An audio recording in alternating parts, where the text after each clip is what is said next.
Hi everyone, I am Labria Thurman and we have, Travis Compton. and today we are going to be discussing the power of recovery and finding hope beyond addiction. This is a podcast sponsored by the Carter Clinic and we are spotlighting recovery communities of North Carolina, okay? So just so everyone understands that we know addiction is a serious thing in our communities. So many people are suffering from it. But one aspect we really want to spotlight besides addiction is recovery from addiction. And we have with us today Travis. He's going to tell us a little bit more about what his organization does. Because here at the Carter Clinic, we have a lot of services geared towards the community, and which we do peer support, we do individual therapy and family therapy, psychological evaluations, and we're just generally out here to help those who are suffering in need. But today, it is Recovery Communities of North Carolina. Travis? Thank you. So again, I'm Travis Compton. I am the peer support specialist and outreach coordinator for Recovery Communities of North Carolina. We have a small resource center at our office. So for folks who are in recovery and looking for a safe space to be where they can also work on job applications, get a resume done, if they're working on housing, anything that's kind of computer related. We have a couple computers that folks can get on for that. We have a community room that's there. We do some non-traditional recovery programs in that on Tuesday mornings for folks who are there, we do what we call our breakfast club, which is just kind of a round table where we talk about what's going good, what's not going good, what could we be working on right now, what do you need help with. And then we do the same thing on Wednesday afternoons. We have our recovery corner, which is kind of the same thing. It's just kind of a round table discussion, a place for people to come that is safe, where they can talk about something that might be going wrong right now, or even for us to help them celebrate what's going good. And so we do that. We also kind of do what I call case management light. So for folks who are coming into our center on a regular basis or call and need some extra assistance, then we work to try to help folks get connected to other resources that might be able to help them move forward from their current situation. And then the other side of RCNC is our training program. We are one of the North Carolina Peer Support Specialist training facilities, so we do that both in-house in our Raleigh location and around the state. And then we also do the WRAP training, which is the Wellness Recovery Action Plan, which is actually the training that our peer support specialists go through to learn how to take care of themselves so that they can be in good shape to help take care of their clients that they're working with. Okay, everyone. Now you heard it right from the horse's mouth. They have rap training. They have a lot of good training for those who want to get certified and become a peer support specialist here at Recovery Communities of North Carolina. And again, I absolutely love hearing this because the Carter Clinic has a peer support program in which we, hire peer support staff to get out there and, be peer mentors to those who may be struggling with addiction right now. And again, I love that, okay? But I wanted to just talk about the different types of addiction because, again, what is addiction? A lot of times we assume addiction is just, regular old drugs, right? Yes. But we know that addiction can be substance use, alcohol use. You can get caught on prescription drugs, and just a lot of different things can become an addiction. And what we do here in the community, both, the recovery communities of North Carolina and the Carter Clinic, our goal is to help those in need. That is the biggest reason we are out here, okay? So, again, I wanted to ask you a little bit more about the people that you guys are helping, or the people that need services, such as those who are, disabled, and some of the things they're dealing with.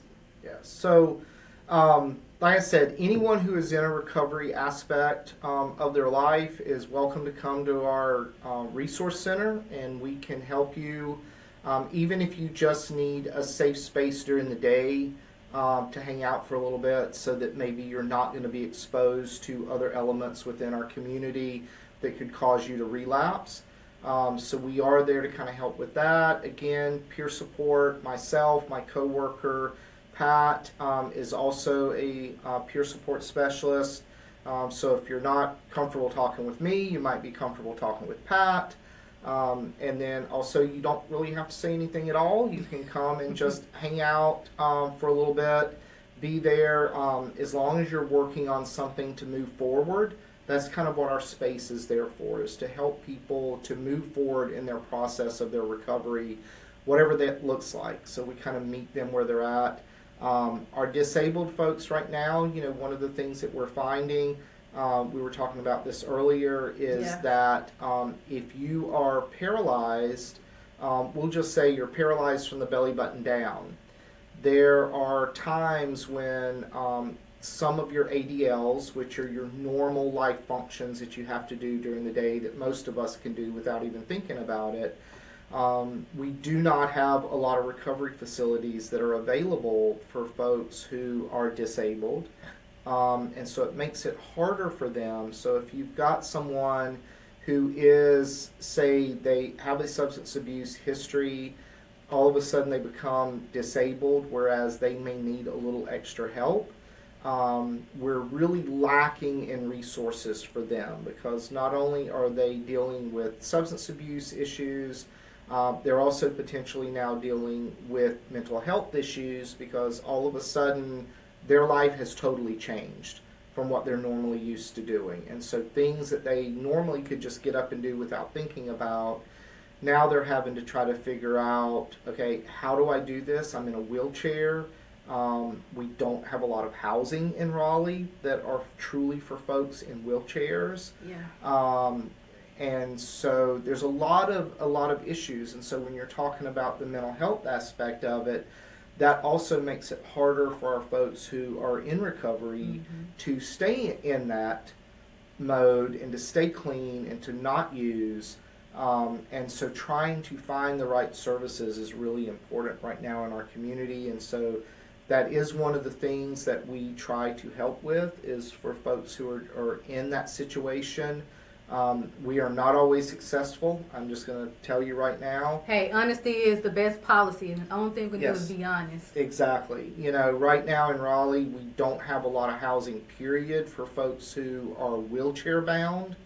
And then when you're starting to look at services, and then also our healthcare system, our insurances, Medicaid, Medicare, even some of our private health insurances have not caught up to the fact that, folks who are in recovery could also be dealing with mental health issue at the same time, and they might also have a disability that limits them to wheelchair use.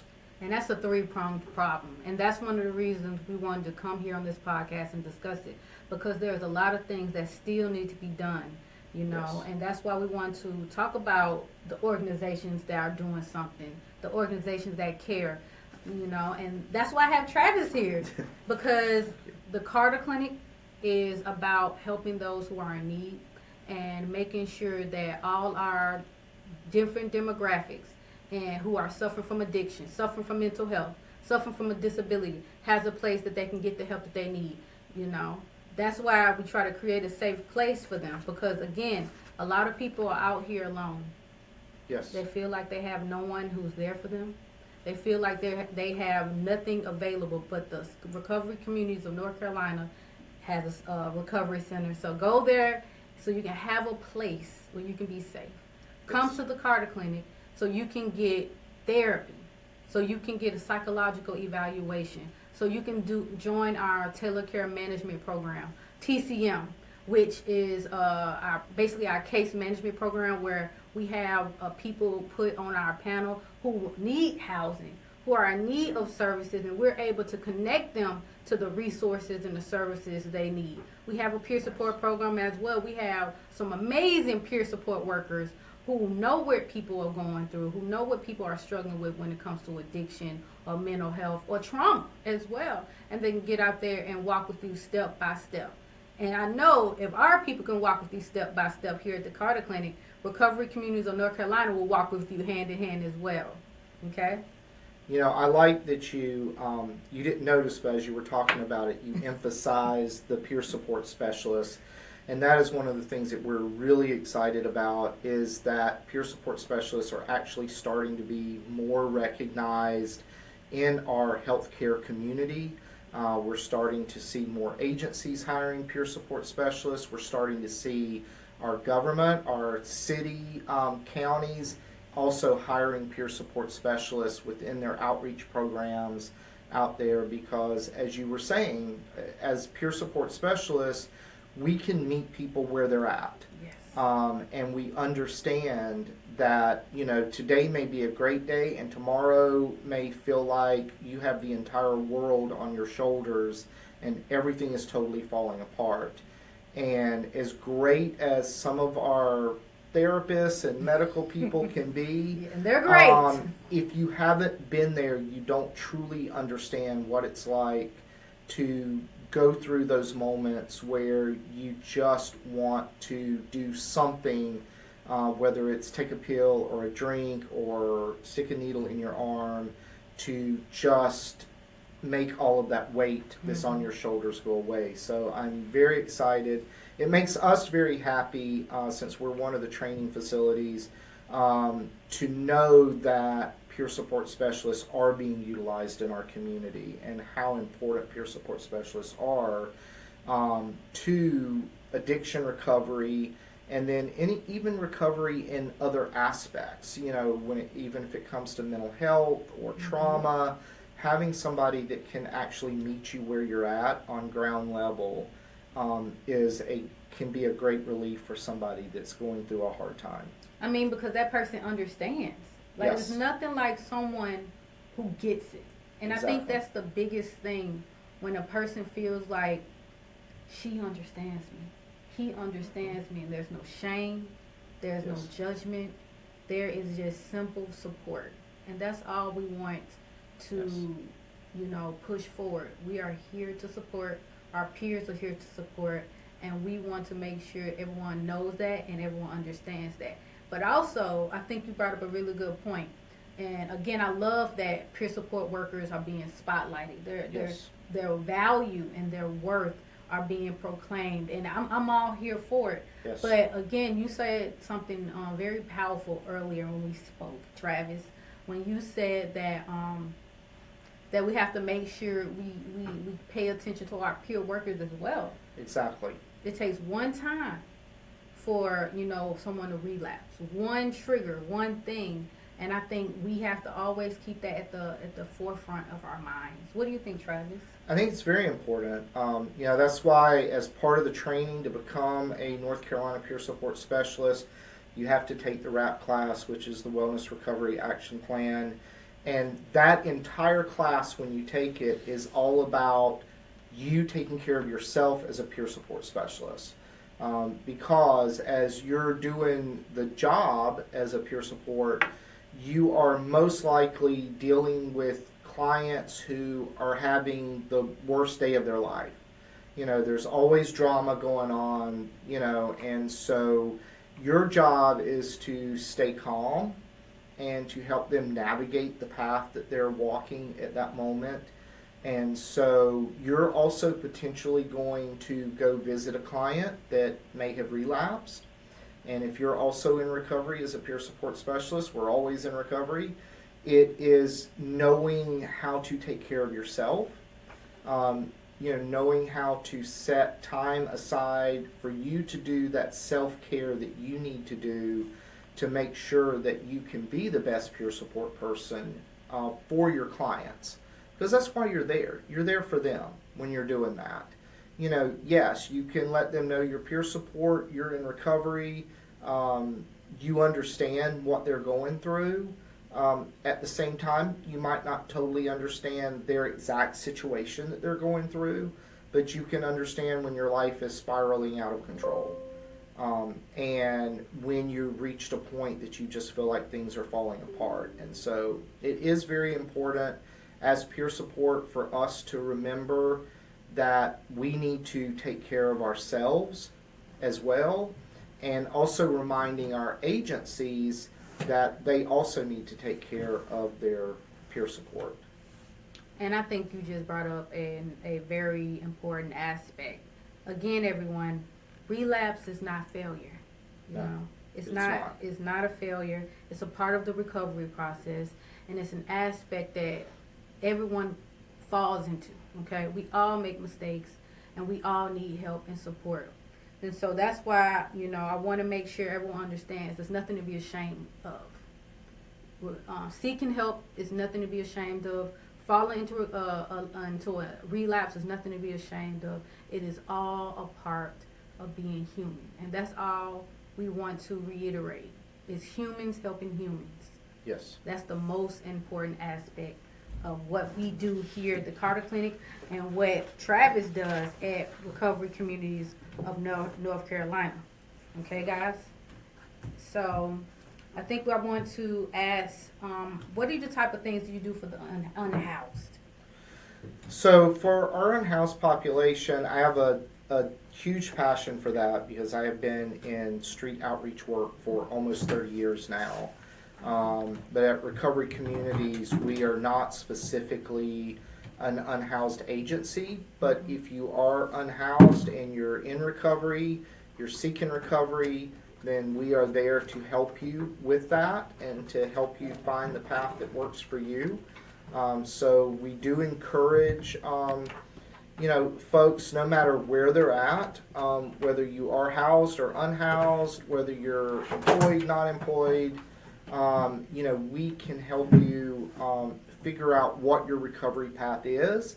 And if you already know what your recovery path is, but you just need a little bit of support that's there, or maybe some days you need a whole lot of support, then that's what Recovery Communities of North Carolina is. That's what our resource center that we have is there for, is to give people a safe place to come so they're not going to be at risk of being exposed to something in the community that would cause them to relapse at that point. And so we do encourage, even our unhoused. Again, like I said, we're not an unhoused agency, so we're not a day center, but we are a resource center. So we are there to help folks and to help them find what they need along that path. Okay, that sounds excellent, Travis. And here at the Carter Clinic, we do also help those who are unhoused. Again, we do not, we're not a center where we can physically place you. We can't do that yet, hopefully in the future. But what we do offer, we'll offer individual therapy. So you can come in here and get the therapy that you need to help you. We also have a med management program, a Suboxone program. So if you are someone who may be unhoused, who may be suffering from addiction, who may be suffering from trauma, who may be suffering for any type of ailment, here at the Carter Clinic, we do have the services for you that you can come here and get the help you need. We take most major insurances, so you can come here even if you don't have necessarily a place to fit where you can live or an address. We can still help you. So don't let your current situation stop you. That's for here at the Carter Clinic or Recovery Communities of North Carolina. Please reach out and we will give you the help that you need. That's what we're here for. That is our job, and that's our mission and our passion to do that for you. Exactly. I think, too, for people to understand that a lot of times it takes more than one agency, more than one person when you're going through recovery. And so, an important thing is just like with us here, is Recovery Communities of North Carolina and the Carter Clinic working together, and helping. You may come to RCNC and we're not able to help you with your exact issue that you need help with today. But the good thing is I can reach out to the Carter Clinic and say, hey, I have this person here. This is what they're dealing with right now. Is this an appropriate referral for me to make over to the Carter Clinic? At the same time, the Carter Clinic can do the same thing in our direction, if they're working with somebody. And that, I think, is what we need to start seeing a whole lot more in our community, is all of our agencies helping to get folks where they want to be on their journey. Whether it's recovery or their focus is getting housed or getting employment, it takes a village. And I think that's one of the things we have forgotten as our cities have gotten bigger and resources are spread out more and more, is remembering that we're still a village. And so when somebody is in need, not feeling like you have to be the hero that solves all the problems, is understanding that sometimes it may be that you make a phone call and get somebody to another agency, and that agency is the one that helps them to actually move forward. And that's a big part of what I do, is I do research on places around the state. We sometimes get phone calls from people in other areas of the state. I had a young man in the Outer Banks that called that needed to get connected with resources, and so I was able to do some research, on the backside, and to get him a path that he could actually walk to get connected with the medical services and the recovery services that he needed to get connected to. And see, I really do appreciate that, because I think people do forget that it takes a village. Yes. Just like when someone is engaging with, services, or they need help, you need support. And just like us as organizations out here in the community, we need support. And so being able to sit here with you, Travis, hear about what Recovery Communities of North Carolina is doing, and just, create that collaboration. I really do love that, and I appreciate you even being here. Because this is what this is all about. Yes. Talking, communication, and just meeting each other where we're at. Yeah. Well, and one of the things, that we talked about earlier is that, when you're in recovery, a lot of times you're also dealing with mental health issues. Yes. And so, that is one of the things that, if you come to me, or, if you don't come to the Carter Clinic right away, then, if you're dealing with a substance abuse issue, you're in recovery, or you haven't made it to recovery yet, but you're also dealing with some mental health issues, is now I have a resource that I can call and, make a referral for you, to come in, because a lot of times we don't see enough overlap of mental health treatment and addiction recovery in there. Because a lot of us that are in recovery, depending on what we have gone through, we may be dealing with some trauma in our lives that causes us some issues. And so just being able to know that there are other resources in the community that we can make referrals to potentially get people the help that they need. And that's one of the things is, if we do make a referral and you go somewhere and it's not the right fit, don't run away and hide. Come back and say, hey, Travis, you sent me to agency A for help with this, but I got over there and they told me they're not able to help me with that. Then I'll do some research and figure out, okay, did I make an inappropriate referral for you? If I did, I'll try to figure out what is a better referral. I will admit I try really hard to not refer someone somewhere until I call and talk to the agency and make sure that that is something that they can help with. But sometimes, as we all know, we don't always reveal everything about a situation to everybody, and so I may not have all the information that I needed, at the point that I made the referral. And so, and then when you get there, something comes up that, comes out that you need more help with. But, as Labria talked about at the beginning of this, is recovery is a process, and relapse is part of the recovery process. And so, sometimes you can go into recovery, and the first time you do it, it sticks, and you're good. And sometimes it may be the 10th time that you go into detox or into a recovery program. I'll be honest, as a personal experience for me growing up, I had a brother that was addicted to drugs and, had been in pretty much every drug rehab facility from here to Corpus Christi, Texas, and back.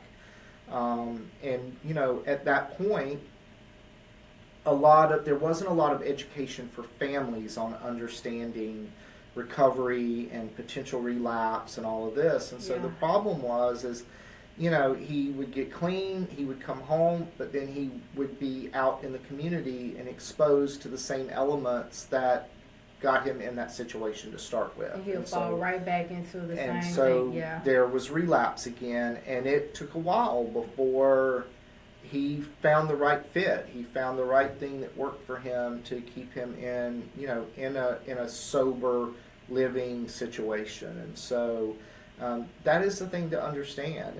And a lot of us, a lot of families that we know, over the years, I've sat and talked with people that have family members that are, dealing with situations, and,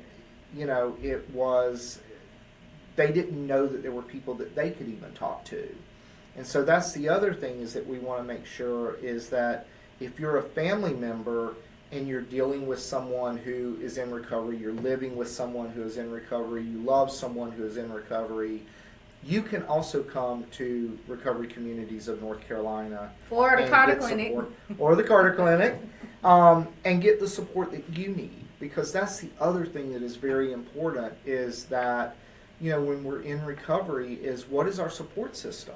Yeah. Is our support system our family? Or, is our support system friends that we have? And making sure that our family and our friends also have the support, have the information, have the knowledge that they need. Yes. To be able to, be able to take care of themselves while they're helping you take care of yourself. And so, I wish we didn't have stigmas in our community. It's a lot around of stigmas. things. It is. And it makes me sad sometimes to see, the stigmas that still exist around mental health, that still exist around addiction, still exist around trauma, because we have people that come into RCNC that are in recovery from trauma. Literally, And, some traumas that people can be exposed to can affect them for the majority of their life, the rest of their life even. And so that is one of the things to remember, and to ask for help, no matter who you are. Ask for help. We're saying this to you. Yes. Ask for help. Yes, because very important. It's very important, because I think a lot of times people don't understand that trauma, a lot of times the root cause is trauma. For a lot of people, why they are suffering from addiction, why they have mental health issues, it all starts from trauma. And if you and we want to encourage you that to get these services, get therapy, get that help that you need, go to these addiction services, get them. Because once you start dealing with the root cause, which is trauma, and then dealing with the root cause, then become the effects of that trauma, ends up being, addiction. Yes. Ends up being schizophrenia. These type of things can happen. That's just an example, guys. I'm not saying that's what happened, but it builds upon itself. And that's why what Travis said about, even the family needs support, because addiction or mental health or trauma does not just affect an individual person. It affects the entire family. And you see it in how it balloons out. And then everyone is affected by it. And so that's why we really do encourage not just the individual who may be dealing with that addiction or that trauma or that mental illness. We encourage the family as well to get help. Maybe you may also need therapy, because it can be a lot when Yes. you are taking on that responsibility to help that family member. You know, we want to make sure everyone gets it and hear it from you. You need help. You need support. And the recovery communities of North Carolina, the Carter Clinic, are here to help. We can't fix everything, but we can at least support you and be there for you. Yes. Okay? Yeah, the other thing I would encourage other providers to do, I know I do this a lot, is when you hear about an agency that is a potential referral source for you, is contact that agency and ask them if they can come educate you on what the agency does and what an appropriate referral is. Because I am going to tell you, one of the worst things is when you're dealing with a crisis and you go somewhere that somebody told you would help you, and you get there and they tell you, sorry, I can't help you. That causes these barriers that a lot of our folks deal with, especially our unhoused population. They get told no a lot, and a lot of our unhoused really do want to change their situation. Mm-hmm. But again, they may be dealing with some kind of a trauma, they may be dealing with PTSD, they might be dealing with a substance abuse issue, they may be dealing with a mental health issue. Yeah. And the bad thing about our mental health issues is a lot of our folks that are going through that don't know that they're dealing with a mental health issue. You know, so knowing what to actually ask for can be very difficult for them. So as a service provider, if you're making a referral, you know, do your best to try to make sure you're making an appropriate referral. We're not perfect. We're all human. But try to do some education, you know. Research. Do some research.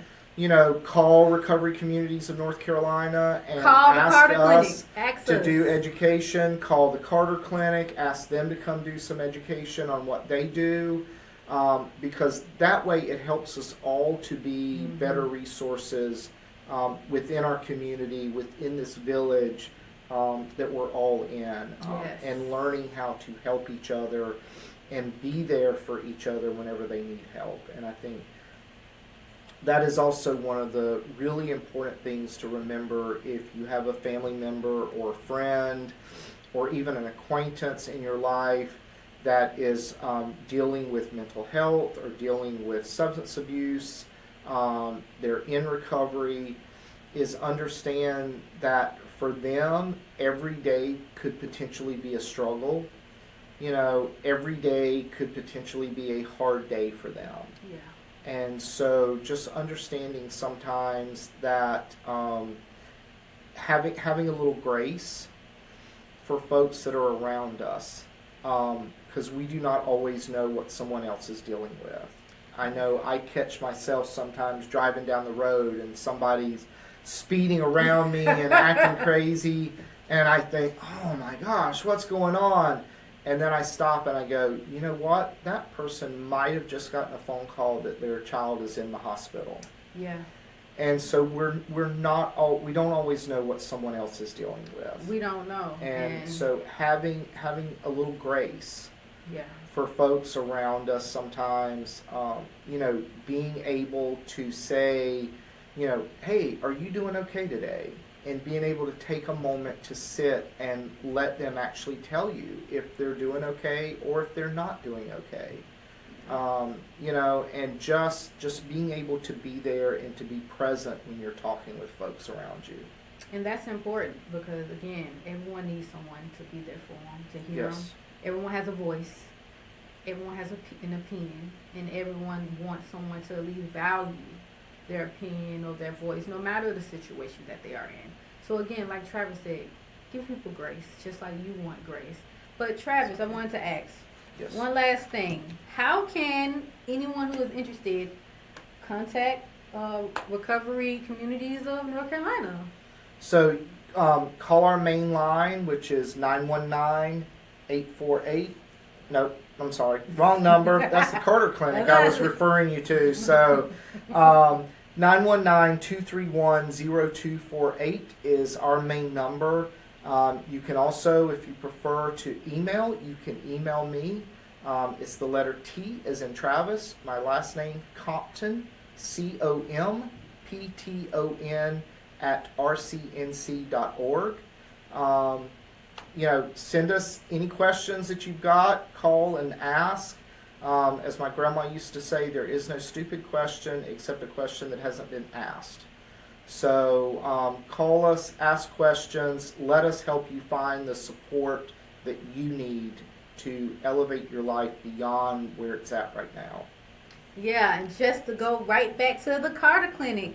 Okay, again, just like Travis said, the Carter Clinic's number is 919-848-0132. Okay, again, that's 919-848-0132. If you have any questions, any concerns, or you just need someone to talk to because you have a cry for help, you can reach me at labria90@gmail.com. Again, that is Labria, LABREIA 90@gmail.com. Come to me with all your questions, and I will try to make sure that you get those answers that you need, okay? All right, then. Travis, it was wonderful having you on our It's truly podcast. a pleasure. Thank you. It was for me, too. Thank you you so much. much. You have a good one. Hey, guys, I just want to make sure, again, reach out to the recovery communities of North Carolina. I'm serious. Reach out to them. They are great. As you can see, Travis, that's all you need, Travis, and me. Hey, the Carter Clinic, okay? All right. Y'all have a good one. Love you. Bye. Bye.